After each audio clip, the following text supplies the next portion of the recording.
Bueno, vamos a tocar hoy en el capítulo 1, verso 14 de 2 de Timoteo. 2 de Timoteo 1:14. Amén. Dice así la palabra: guarda el buen depósito por el Espíritu Santo que mora en nosotros. Vemos acá la palabra, guarda el buen depósito. Y como habíamos tocado anteriormente, porque esto ya venía del versículo, vamos a verlo acá, del 13, creo. ¿Alguien me puede leer el 13 o el 12? El 12. Por lo cual asimismo padezco esto, pero no me avergüenzo, porque yo sé que a quien he creído y estoy seguro que es poderoso para guardar mi depósito para aquel día. El depósito. El depósito lo habíamos explicado en ese versículo, que se trataba del mensaje de Jesucristo. Bueno, varias versiones dan de una manera, de otra, pero acá vemos como en el 14 hay una continuación con la cual encaja lo que se está predicando. Dice, guarda el buen depósito por el Espíritu Santo, dice, o con la ayuda del Espíritu Santo, que mora en nosotros. Hay otra versión que dice así: esa enseñanza es un tesoro que se te ha confiado, así que guárdalo con la ayuda del Espíritu Santo que vive en nosotros. Entonces vemos acá la palabra, presten atención por favor, porque después no saben lo que es depósito. Y bueno, este es el mensaje de Jesucristo, dice guarda, o sea, cuida el mensaje de Jesucristo. A eso se refiere este versículo, con la ayuda del Espíritu Santo. Bueno, ahora vamos a tocar en 1 Timoteo 6:20 y vamos a empezar a desarrollar. Dice así la palabra, 6:20 de Timoteo, 1 Timoteo. Oh Timoteo, guarda lo que se te ha encomendado, evitando las profanas pláticas sobre cosas vanas y los argumentos de la falsamente llamada ciencia, por lo cual, dice, profesando algunos, se desviaron de la fe. Vemos acá cómo va, entrelazándose la palabra cuando dice, guarda lo que se te ha encomendado. Entonces vemos que esto, justamente este depósito que nos confió a nosotros el Señor, se trata de la palabra de la cruz, la palabra de Jesucristo y su sacrificio, ¿no?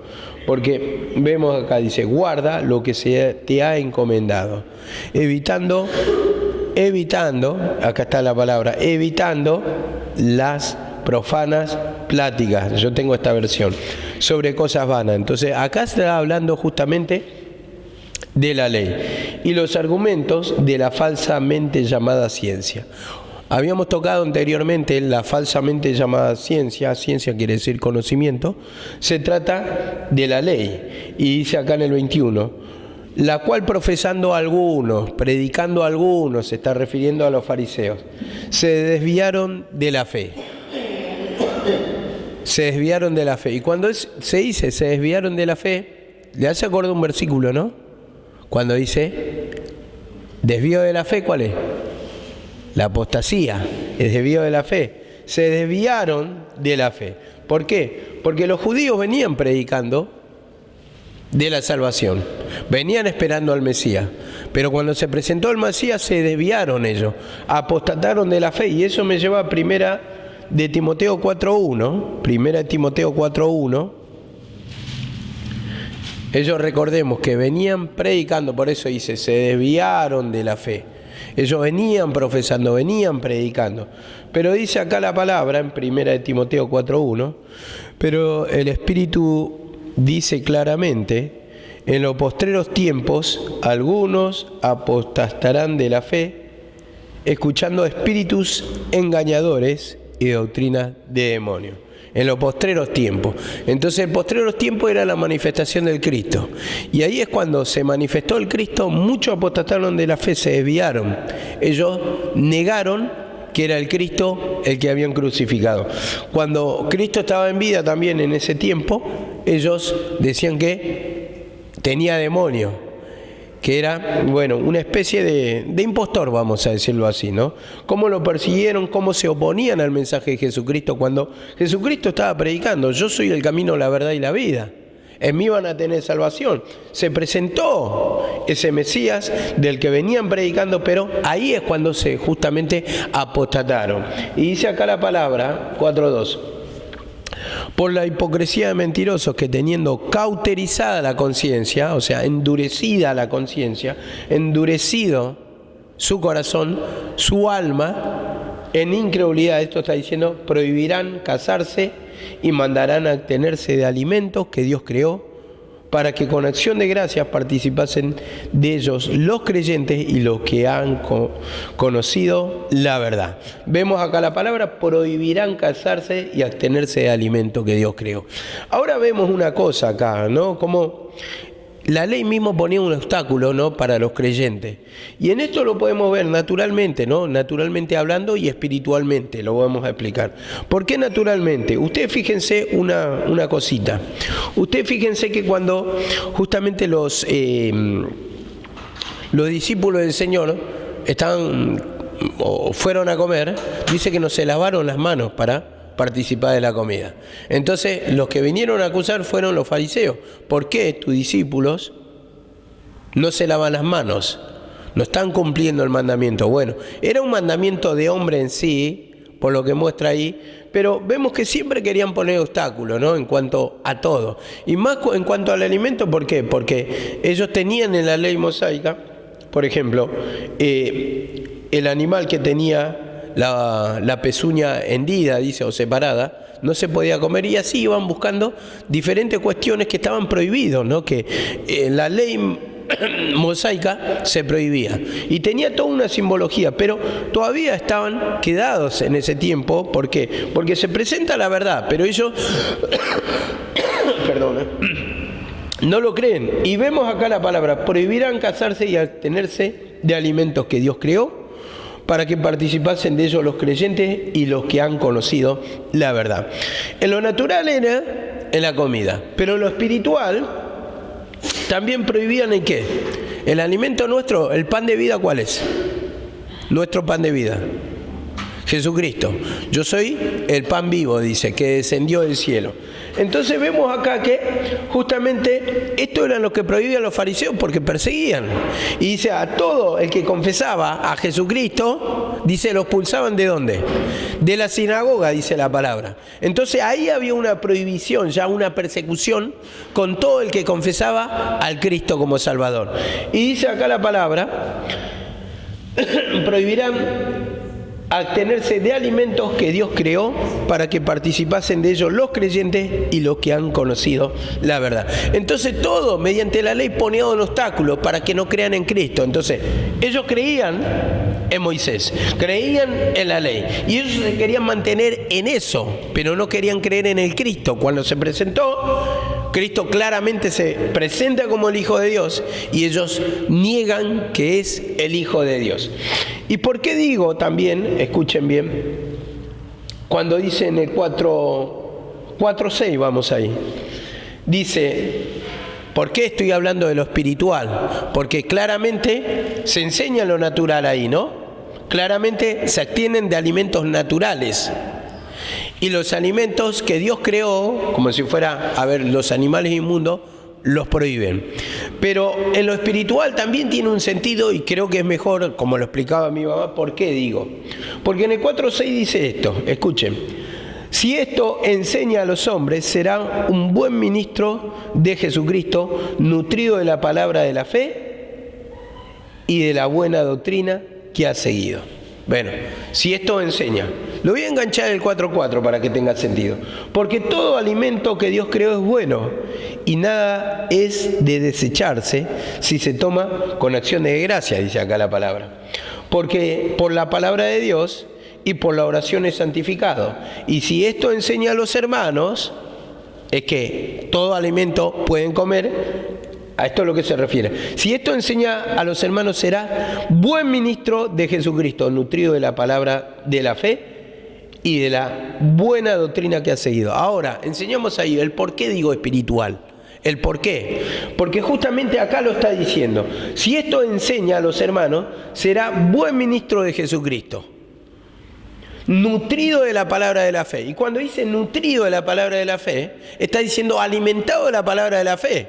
Justamente lo que prohibían los fariseos. Entonces, te estás nutriendo con la palabra de la fe. Estás comiendo la palabra de la fe. Estás comiendo al mismo Jesucristo. Y vemos que eso era lo que justamente prohibían los fariseos. Negaban que Cristo era el Salvador. Entonces, por lo tanto, a todo el que confesaba que era el Cristo, dice que lo expulsaban de la sinagoga. Y entonces acá está la cuestión, hermano. Que hay un sentido natural, sí, que había pasado, pero acá lo está explicando espiritualmente, hermano, porque dice, si esto enseñas, esta doctrina enseñas, dice, serás buen ministro de Jesucristo, nutrido de la palabra de la fe, ya no la ley. Lo que está comiendo ahora es el alimento de la fe. Se está nutriendo con la palabra de la fe en Jesucristo y no de la ley. Esto está mostrando acá. Y dice, y de la buena doctrina que has seguido. Desecha, dice después en el 7, las fábulas profanas y de vieja. Ejercítate en la piedad. Vemos acá la palabra, las fábulas profanas, ¿qué? ¿A qué se refería? A la ley. Esto lo venimos enseñando un montón de veces. Dice, ejercítate en la piedad. Y la piedad, o sea, quiere decir una devoción religiosa. Y lo que está diciendo acá, en resumidas palabras, más bien esfuérzate por ser un buen discípulo de Jesucristo. Adoración a Jesucristo. Devoción a Jesucristo, ya no en la ley. No ponga la confianza a la ley, eso que guardaban los fariseos. Entonces acá está dividiendo esos dos tiempos. Entonces vemos acá la palabra, por la devoción en Jesucristo, de lo que tenía que justamente seguir, acá como se lo muestra a Timoteo.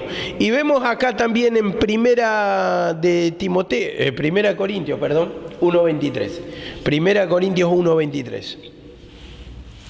Es importante leer muchas veces detenidamente porque hay un sentido natural. Pero vemos como acá, justamente en el 6, es que daba la luz para entender que vamos a ser buen ministro de Jesucristo cuando nos nutrimos de la palabra de la fe. Amén. Dice acá la palabra de Dios. Primera de Corintios 1:23. Porque los judíos piden señales y los griegos buscan sabiduría, pero nosotros predicamos a Jesucristo y a este crucificado. Vemos acá la palabra, cómo afirma el ministerio de Cristo, cómo enseña el ministerio de Cristo, y vemos que dice en el 1:24, mas para los llamados así, judíos como griegos, Cristo es poder de Dios y sabiduría de Dios. Judíos como griegos, ¿por qué? Porque los griegos, ¿qué pedían? Buscaban sabiduría y los judíos pedían señales milagrosas. Pero vemos acá como lo dice, el único poder de Dios se encuentra en Jesucristo que fue crucificado. Cuando Él fue crucificado en la cruz, ¿qué se derramó? Se derramó el poder de Dios. Entonces dice que cuando Él fue crucificado, ¿qué pasó? Tembló la tierra, ¿no? Se rasgó en dos el velo del templo. Y vemos ahí cómo muestra que fue derramado el poder de Dios a través de la crucifixión. Y eso es lo que tenemos que entender, hermano, cuando dividimos estos tiempos. Justamente lo que busca es ensalzar el ministerio de Cristo, que ya la ley no corre. Y en eso es que tenemos que hacer mucho hincapié en poder entender esta palabra, porque cuando no entendemos esta palabra de la cruz, de la crucifixión, del poder derramado, justamente, ¿qué va a pasar? No podemos ser libres. No puedes ser libre, de ninguna manera. De ninguna manera, porque no conoces en profundidad la palabra, no lográs discernir, no lográs afianzarte en la palabra, no lográs experimentar el poder de la cruz, no lográs tantas cosas, discernir tu pecado. Entonces ahí es cuando te quedás en una estatura espiritual baja, enanos espirituales, porque lo único que conoces es que sí, Cristo te perdonó, pero más allá no podés indagar porque no, primeramente no te puede dar convicción la palabra porque no entendés, no tenés tampoco versículos formados en tu mente muchas veces hasta aburre la palabra decir Cristo crucificado. Y bueno, ya sé que Cristo crucificado, pero no lo predicás a Cristo crucificado. Vos tal vez predicás los milagros de Cristo, Cristo tiene poder, pero ese poder milagroso, que fue un adelanto que mostraba en ese tiempo, se mostró a dónde, se derramó en la cruz. Ahí justamente recibimos salvación, recibimos la liberación, y si no hay una división en esto, justamente nunca va a crecer tu fe. Entonces, esto es lo importante de poder dividir esta palabra de los dos tiempos y tener en claro que mediante la crucifixión recibimos liberación de nuestros pecados. Y dice acá la palabra también, en el 15, vamos a tratar de terminar hoy el capítulo 1, dice, ya sabes esto, que todos me abandonaron los que están en Asia, de los cuales son Fígelo y Hermógenes. Vemos acá la palabra, dice, todos me abandonaron, todos los que están en Asia. Y esto se lo está explicando a Timoteo, todos me abandonaron. Y en los momentos difíciles, solamente nos vas a encontrar, o sea, vas a ser vos y el Señor. Ahí hay un trato, pero ¿para qué permite esto el Señor? Justamente para que vos te apoyes en el Señor, que no esperes de personas. Las personas pueden actuar, pueden usar personas, pero tu esperanza tiene que estar en Jesucristo. Y recién ahí tal vez va a tocar personas, van a tocar, pero no esperes de la persona. Muchas veces tenemos ese error, esperamos de las personas. Y el Señor quiere que nos apoyemos solamente en Él. Que de las personas, a ver, si nosotros que esperamos de la persona, porque nos llevamos bien, porque ya, digamos, tenemos una afinidad, el Señor va a permitir que esa persona no te ayude. ¿Por qué? ¿Por qué? Por más que sea hermano, por más que sea llegado. ¿Por qué? Porque el Señor ahí te quiere que te apoyes en Él. Entonces te quiere enseñar su poder. Entonces va a apartar no porque la persona sea mala o la persona se olvide, sino que va a poner ese impedimento también el Señor para que te apoyes totalmente en Él. Y ahí es cuando nosotros tenemos que pedir perdón, esa esperanza de hombre. El hombre te va a ayudar, sí, pero mediante Jesucristo, cuando vos te apoyás en el poder del Señor, entonces ahí va a permitir el Señor y va a mover su poder y va a tocar esa mente, ese corazón, para que recibas la ayuda, o como dice acá, la visita, porque él estaba también en los momentos difíciles, dice, todos me abandonaron los que estaban en Asia. Entonces vemos acá un abandono de la obra tal vez, un abandono en momentos difíciles, un abandono en el juicio o un abandono también en la cárcel, que a muchos les suelen suceder. Y dice así la palabra en 2 de Timoteo 4:10. 2 de Timoteo 4:10, el encarcelamiento de Pablo, hermano. Vemos que dice acá la palabra, procura venir a verme pronto. Dice, procura venir a verme. Más bien dice, porque Demas me ha desamparado, amando a este mundo, y se ha ido a Tesalónica. Crescente fue a Galacia y Tito a Dalmacia. Solo Lucas está conmigo. Vemos estos 3 versículos, procura venir a verme. Entonces está diciendo, vení a verme pronto. No te tardes, porque ella iba a ser, prácticamente, le quedaba poco tiempo de vida. Y él estaba encarcelado. Dice, no te tardes, eso le está diciendo. Procura venir a verme. Entonces, ¿por qué le dice esto? Porque después ya no iba a estar. Entonces, así también a nosotros nos habla, que pasan las oportunidades. Muchas veces habla el Señor, habla el Señor, habla el Señor. Procura venir a verme. Y nosotros dejamos pasar. Y procura venir a verme, usa un instrumento. Y tal vez después, el día de mañana, el instrumento no está. Yo digo, ¿no? Por mi experiencia. Ahora, ¿cuántas cosas le quisiera preguntar a mi mamá? Y no está. ¿Cuántos quisieron venir para charlar con mi mamá? Había un muchacho que estuvo un tiempo acá, y cuando vino mi mamá, o sea, preguntó por mi mamá. Él vino una semana después de fallecido mi mamá. Y preguntó por mi mamá, y Lemu le dijo que había fallecido la pastora, y se retiró, ya no lo encontró. Son las oportunidades que se nos pasan, porque él tenía confianza con mi mamá, hablaba con mi mamá, y como éramos instrumentos secundarios, mi hermana y yo, con la que se trataba era con la cabeza. Entonces había una afinidad, una confianza. Pero el Señor nos da oportunidad, un tiempo. Y ese tiempo se puede pasar muchas veces de nosotros. Y como dice acá, procura venir a verme. Y dice acá, porque estoy solo. ¿Por qué? Porque Demas me ha desamparado. Entonces hay muchos Demas que desamparan en esos momentos difíciles, que muchas veces también, si tomamos el lugar de Pablo, nos encontramos solos. ¿Por qué? Por la vanidad.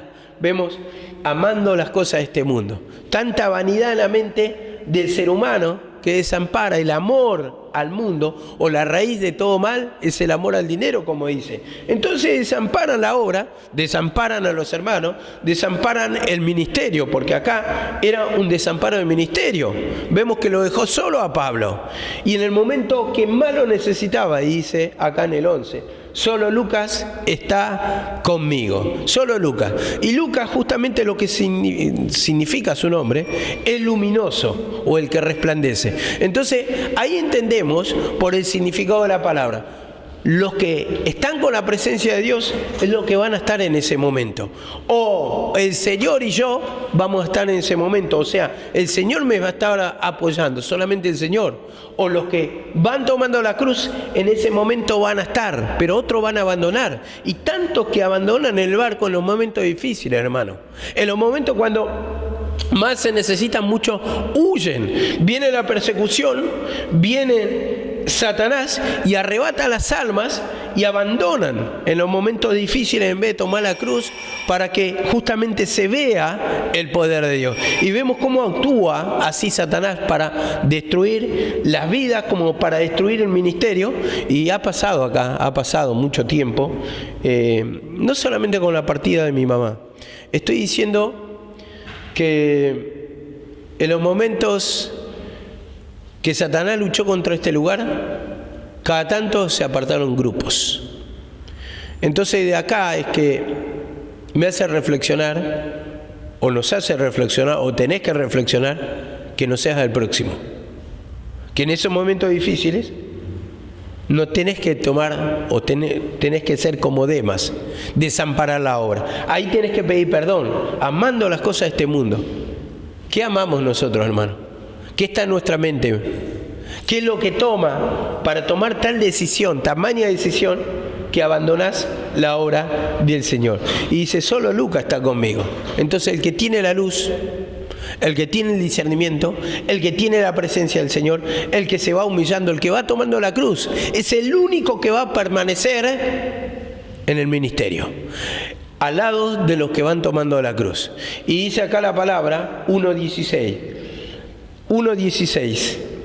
dice de 2 Timoteo, tenga el Señor misericordia de la casa de Onesíforo, porque muchas veces me confortó y no se avergonzó de mis cadenas. Vemos acá como en el caso de Lucas, Onesíforo, vemos que se quedó con Pablo o lo confortó en los momentos difíciles.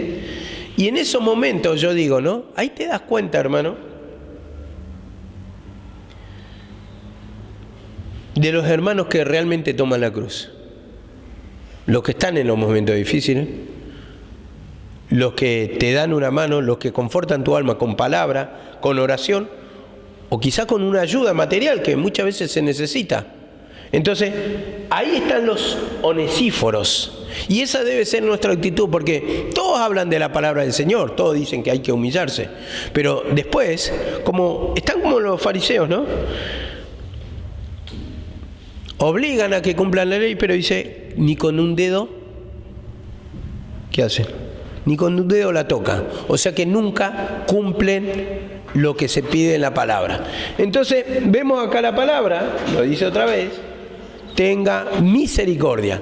Como está orando, está pidiendo por Onesíforo para que el Señor haga la obra, para que el Señor le recompense esa ayuda, porque muchas veces no confortó y no se avergonzó de mis cadenas cuando estaba encarcelado.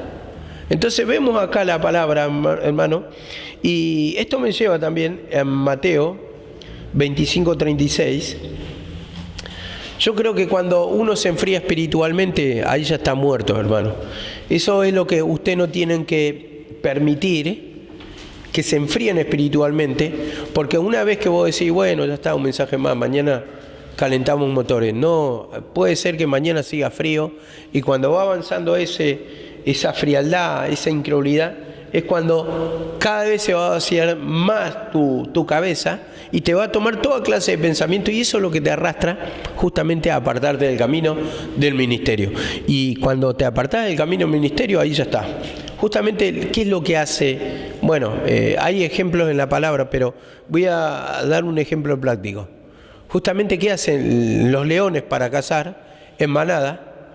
Cuando ven una manada de animales, apartan al más débil, o van buscando y eligen uno, seleccionan.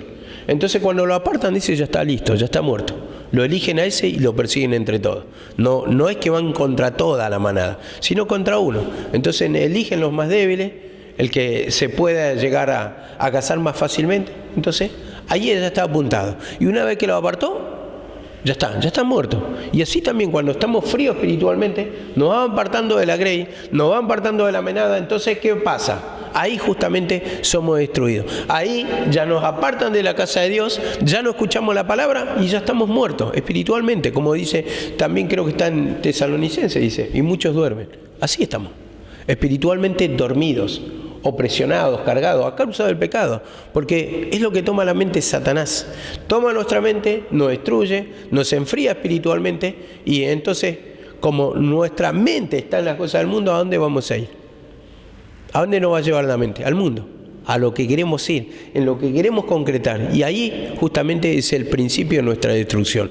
Dice así la palabra, Mateo 25, 35. Voy a leerlo rápidamente. Dice, porque tuve hambre y me diste de comer, tuve sed y me diste de beber, fui forastero y me recogiste, estuve desnudo y me cubriste, estuve enfermo y me visitaste en la cárcel, dice, y me visitaste en la cárcel y viniste a mí, dice. Y entonces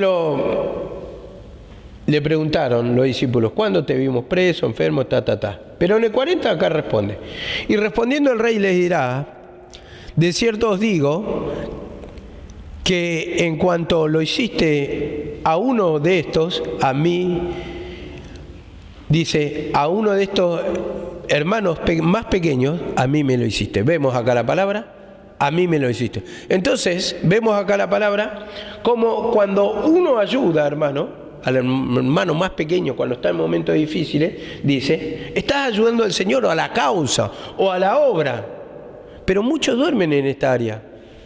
Entonces, a ver, sí queremos apuntar muchas veces por la palabra, queremos apuntar por la oración, pero eso cuando necesita el confortamiento natural, ahí es cuando justamente, como tenemos un espíritu de que todo lo queremos, cerramos el puño. Me acuerdo que mi mamá siempre nombraba la hechicería con puño cerrado, ¿se acuerdan? Que nadie quiere dar, nadie quiere ayudar, y eso es lo que trasciende. Uno no quiere ayudar en esos momentos en que alguien necesita, porque primeramente no es de tu agrado, no te nace, vos también estás necesitado. Bueno, a ver, tenemos que tomar la actitud de la viuda con las dos blancas. Dio todo lo que tenía, o sea, compartió. Eso está diciendo. Porque es fácil dar de lo que sobran, como lo hicieron los fariseos. Ellos daban lo que sobraba. Entonces, así cualquiera ayuda. Pero estoy diciendo, cuando, por ejemplo, por decir, tengo 2 panes solamente. Entonces, ¿qué hacemos? O tengo un pan y somos 2 personas. Entonces, al lado mío el otro está con hambre, entonces parto el pan. Y eso mismo lo dice en Isaías. No es que comparta tu pan con el hambriento, compartid. Está diciendo, tal vez tengo escasez, pero ¿qué pasa? En ese momento se ve el corazón bueno, el corazón predispuesto, el corazón que va cumpliendo la palabra, el corazón que se compadece del necesitado porque se identifica con eso, con el necesitado. Entonces vemos que justamente le dice el Señor acá cuando dice, cuando lo hiciste a uno de estos pequeños, a mí me lo hiciste. Esa ayuda. Y eso es lo que muchas veces, hermanos, somos o son muy egoístas, o somos, porque yo también tengo la naturaleza.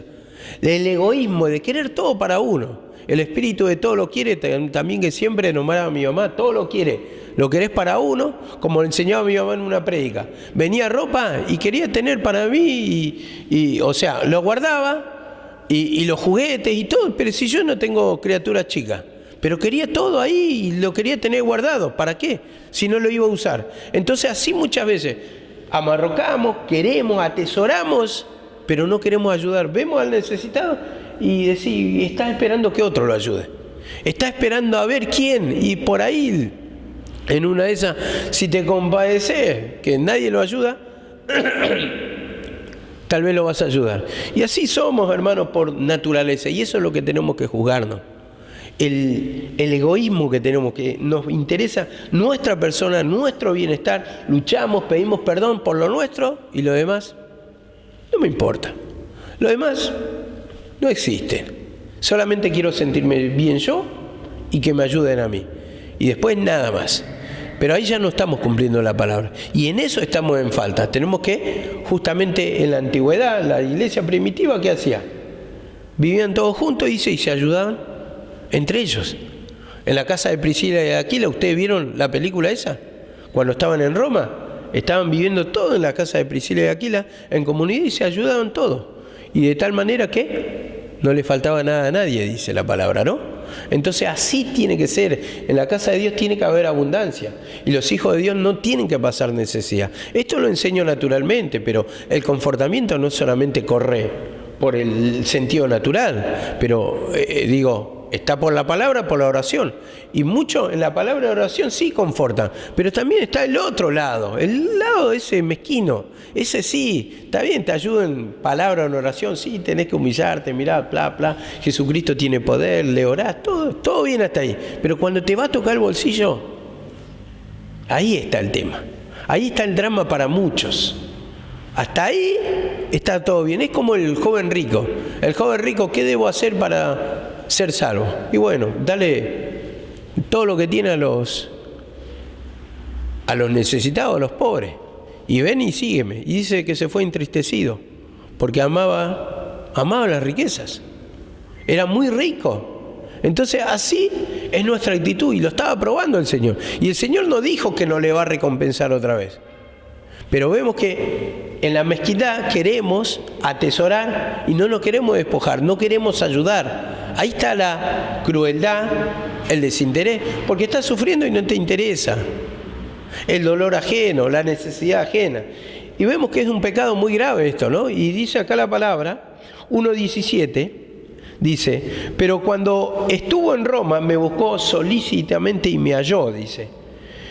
Concédale el Señor que haya misericordia en aquel día, y cuanto más nos ayudó en Efeso, tú lo sabes mejor. Vemos acá la palabra, lo está diciendo por Onesíforo, dice, cuando estuvo en Roma me buscó solícitamente, me buscó rápidamente y me halló.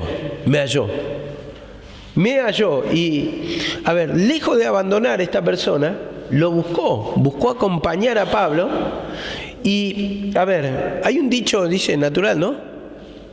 Estamos en la buena, en la mala mucho más, ¿no? Así cantan los equipos, las hinchadas de fútbol.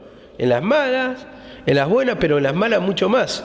Bueno, a ver, eso es lo que esperan de nosotros, los necesitados. En las buenas todos están, en las buenas todos compartimos, ¿no? A ver, hacemos un asado el día de mañana, hacemos un asado para el sábado. Vamos a decir, hacemos. Bueno, todos trabajamos y vos ponés 2.000 pesos, 2.000 pesos, 2.000 pesos, todos trabajan, así es fácil, ¿no? Pero el tema está cuando 2 o 3 trabajan y los demás no pueden poner porque no trabajan, porque están abocados a la obra o porque están pasando necesidad o andás a ver. Ahí es cuando uno no quiere compartir nada, tampoco me le voy a pagar el asado a todos. Entonces ahí está la mezquindad, el que vos teniendo no querés compartir, porque el día de mañana vos podés ser el necesitado y esa persona tal vez te tenga que ayudar, o te tenga que sostener, o te tenga que compartir. Y en eso justamente nos muestra los pecados de egoísmo que tenemos, que queremos amarrocar, queremos comprar, cosas que a veces ni son necesarias. Digo, a ver, Dice la palabra tenernos sustento y abrigo, ¿no? A ver, en este caso yo voy a tocar una cosa que lo veo, ¿no? Ustedes saben mi necesidad en el sentido que yo paso necesidades. Bueno, pero tengo justamente el problema de que nos atacó a todos lo del pecho, esta alergia. Bueno, la cuestión es que fui a comprar amoxicilina ayer y bueno, veo que estaban todos atacados, pero acá justamente la que no tiene es Noelia. Noelia no está tomando nada y prácticamente está difónica. Entonces, compré una tableta y ¿qué hice? Compartí la mitad de la tira. Voy a comprar otra vez, voy a compartir hasta que ella también se pueda sanar, porque estoy consciente que no tiene un peso y no tiene de dónde sacarlo. Entonces, yo tengo poco, sí, pero voy a compartirlo. ¿Por qué? Porque justamente esto me manda la palabra, porque cualquiera comparte en la abundancia. Pero estoy diciendo de la necesidad, fijarse a quién le está faltando, así como con la comida. Ustedes ven que con la comida le guardan a Priscila que los días que trabaja, no porque va a venir, hoy viene Verónica tarde, viene Priscila tarde y que no le toquen el plato de comida. Ahora, si llegan a tocar el plato de comida se arma un alboroto, ¿no? Bueno, en ese sentido así debería ser, con la misma preocupación, con la misma dedicación en las demás cosas, para cubrir las necesidades. No puede ser que tenga todo tomado el pulmón. Y ustedes saben, a ver, yo no sé, Martín lo debe saber, que estudió enfermería más que nadie. Si esa infección sigue tomando, ¿qué va a pasar? La mucosidad puede llevar a algo grave. No es joda eso, no es joda. A mi niño casi lo mató. Cuando Elías era chiquito, le había tomado y yo, bueno, ahora supuestamente oraba, pero en mi ignorancia, oraba, pero sin convicción tal vez. Hasta que se fue complicando el cuadro, me voy a la salita y en la salita me derivan, me dan un número y toman todos nuestros datos. Ya estamos al horno ahí. Decía que estaba muy complicado y no podían solamente más que nebulizarte porque era un bebé. Y bueno, fuimos, me lo nebulizaron, compré los remedios todo para nebulizarlo.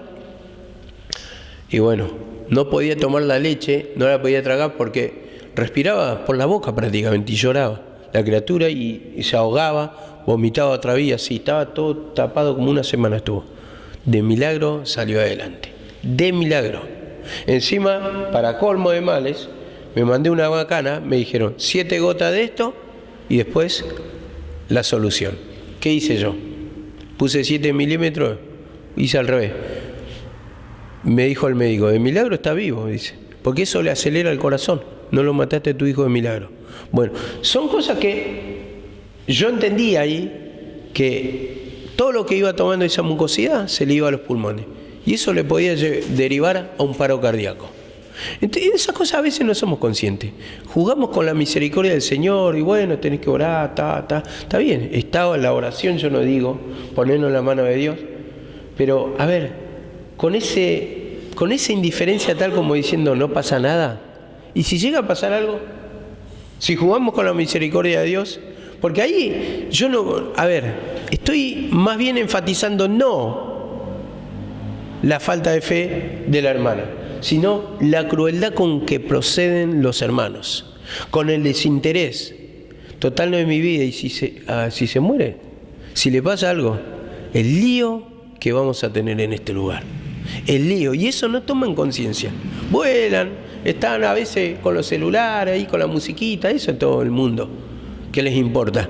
Entonces esto es lo que quiero exhortar también, para que sean conscientes, que que le despierte la mente, que el Señor les abra, les dé conciencia que las cosas muchas veces son graves faltas las que estamos cometiendo, la insensibilidad, el desinterés que tenemos. Entonces vemos que dice acá la palabra 1:17 y 18, ¿no? Dice, concédale, voy a leer el 18, concédale el Señor que haya misericordia cerca de aquel día. Y cuánto más nos ayudó en Éfeso, dice, tú lo sabes mejor. Entonces vemos que Onesíforo ya venía ayudando, ¿desde cuándo? de Éfeso. Siempre ayudó y esa es la actitud que venía teniendo ya, venía cumpliendo. A ver, Timoteo dice, tú lo sabes mejor, Timoteo fue testigo. Entonces, ¿por qué? Porque hay hermanos que toman esa actitud, son responsables en ese sentido de la ayuda, son despiertos, tienen discernimiento, y hay otros que no. Hay otros que son conscientes tal vez, pero son muy egoístas, y otros abandonan porque quieren todo para ellos, se quieren ganar el mundo como Demas. Pero vemos acá lo que me dice la palabra en Hebreos 6:10. Vamos a terminar ya. Hebreos 6:10 dice así la palabra: Dios no es injusto para olvidarse de vuestra obra y del amor que habéis mostrado hacia su nombre, habiendo servido y sirviendo aún a los santos. Vemos, esto tiene recompensa, esto te lo paga el Señor. Dice, no es injusto para olvidarse de vuestra obra y del amor, dice, que habéis tenido, habéis mostrado hacia su nombre, habiendo servido y sirviendo a uno a los santos. Entonces, el servicio hacia los santos, la ayuda hacia los santos, tiene recompensa, tiene paga. No crea que... A ver, hay un versículo que dice, escuchen, que el que trabaja poco, poco va a recoger, y el que trabaja mucho, mucho va a recoger. Ahora, puede ser que en otras áreas esté fallando yo, pero esto no va a quedar invalidado la ayuda. Por ese lado también te respalda. Sea mucho, sea poco, en algún área te va a respaldar y va a tener bendición tu trabajo, tu labor. Dice también en Hebreos 10:34. Hebreos 10:34 dice así: porque de los presos también os compadeciste, y el despojo de vuestros bienes sufriste con gozo, dice, con gozo. Con gozo dejaste tus cosas, con gozo fuiste despojado, dice, sabiendo que tenéis vosotros una mejor y perdurable herencia en los cielos. Vemos, nos despojamos con gozo, realmente ponemos al servicio de la obra todos nuestros bienes, porque dice, con todos nuestros bienes, con todo, dice, te vamos a ofrecer servicio. Y yo me acuerdo, porque justamente como tocó la otra vez que te comenté también lo del auto, ¿no? Lo del auto, y bueno, recuerdo que todos pedían autos en sí, y yo me acuerdo que tenía un Citroën, ya bastante viejito, que siempre lo comento, y ya tenía medio partido el chasis, y bueno, nadie quería llevar a Marquito. Marquito y su familia eran como lo despreciados de este lugar. ¿Por qué? Porque tenían necesidad, porque eran pobres. Invitaban a un cumpleaños, Marquito y su familia no los invitaban, no los tenían en cuenta por pobres. Así nomás. Bueno, y bueno, pasaba, nadie lo quería llevar. A ver, gente más importante, sí, todo, auto nuevo, todo disponible. A ver, yo decía, puede ser, no tengo limpia parabrisas, no me anda bien los frenos. El chasis está a media, decía, ¿no? No tenía luces, pero lo llevé igual en medio de la lluvia. No se podía mojar. 5 criaturas ahí, yo no puedo ser tan cruel, digo, ¿no? Y me indignaba, así. Bueno, el Señor sabe porque nunca me dio un auto también. Pero bueno, en ese sentido me iba enseñando, bueno, y bueno, yo lo llevaba. Y llevo para la casa, para el lado de casa de Marquito, y Ale iba al lado mío. Y había una loma de burro, y cuando paso a la loma de burro despacito, ¡truc!, se termina de quebrar el chasis. Ustedes saben lo que pesa Ale. Y ¡truc!, hizo, y bueno, chao. Y bueno, pero renegué yo no, porque uno, a ver, está haciendo una obra buena, es por la causa de Dios. Vos mirá la felicidad, vas hablando, vas charlando de la palabra de Dios y vas viendo esas criaturas que no se van mojando y que vienen todos jugando atrás. Y eso te alegra, eso te alegra. Entonces, a ver, es bueno eso experimentar, pero... hay otros hermanos que no lo ven así, porque llevan criaturas, me ensucian el auto. No, porque a ver, esas cosas son maldades, esos son pecados. Esas pequeñas cosas nadie las ve, nadie se da cuenta, pero esas son crueldades. Que muchas veces pedimos, pero eso que pedimos, si era para la obra de Dios, que no nos olvidemos la promesa que hicimos. Para ayudar a la obra. Muchos piden trabajo también para ayudar a ¿qué? A la obra.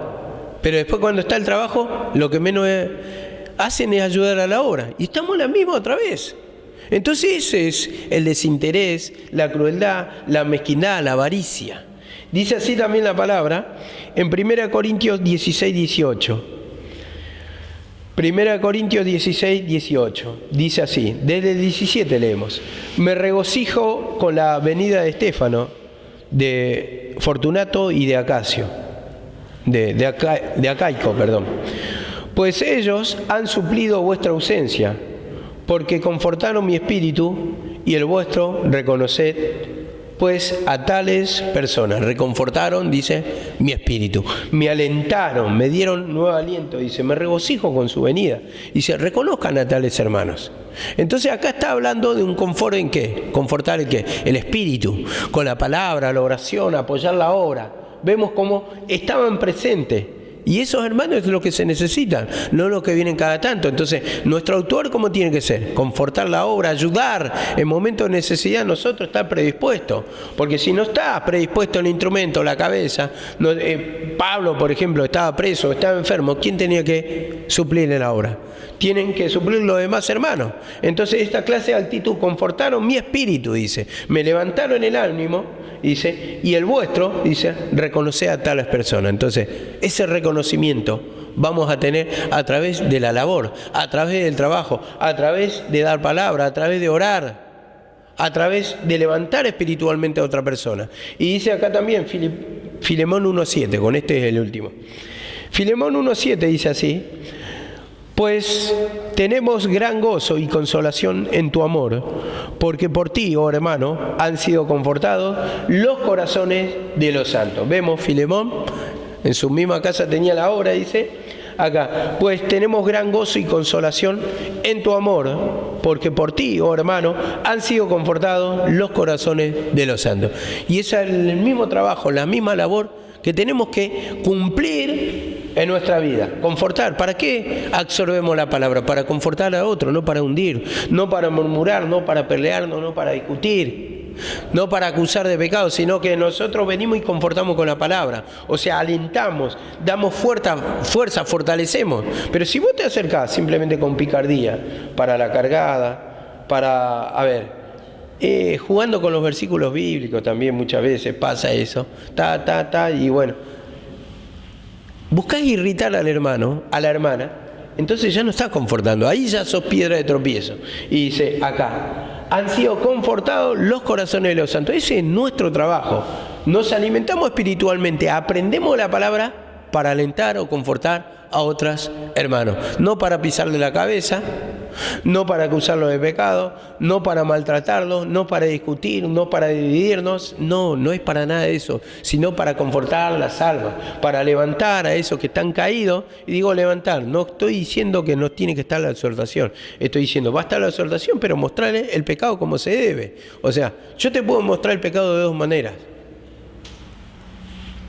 Te lo puedo mostrar, no, mirá, pero hermano, estás haciendo mal, esto es pecado así, la palabra dice así, O te puedo mostrar por el otro lado. Mirá, no, hermano, estás haciendo mal, estás pecando y tengo un palo en la mano, un poco más y me tiene un palazo. La forma de decirlo, digo, la actitud. Y en eso nos debemos cuidar. En eso nos debemos humillar para que no nos gobierne el impulso. Y esto, justo lo que había contado Luis, me pasó anoche. ¿Qué quieren que le diga? Me pasó anoche con mi hijo. Me enfurecí de tal manera que ahora, hoy a la tarde me quebranté, le pedí perdón al Señor, me falta pedir perdón a Él. Pero me violenté de tal manera cuando me dijo, ¿qué clase de pastor sos? Porque me estaba enojando y ahí ya casi levanto la mesa y bueno, casi cometo una locura. Pero cómo me enseña el espíritu que está, que no tengo todavía esa mansedumbre y me falta, pero yo, lejos de eso, tengo que confortar el alma, como dice la palabra. Bueno, hasta acá llegamos porque no tengo más tiempo. Amén.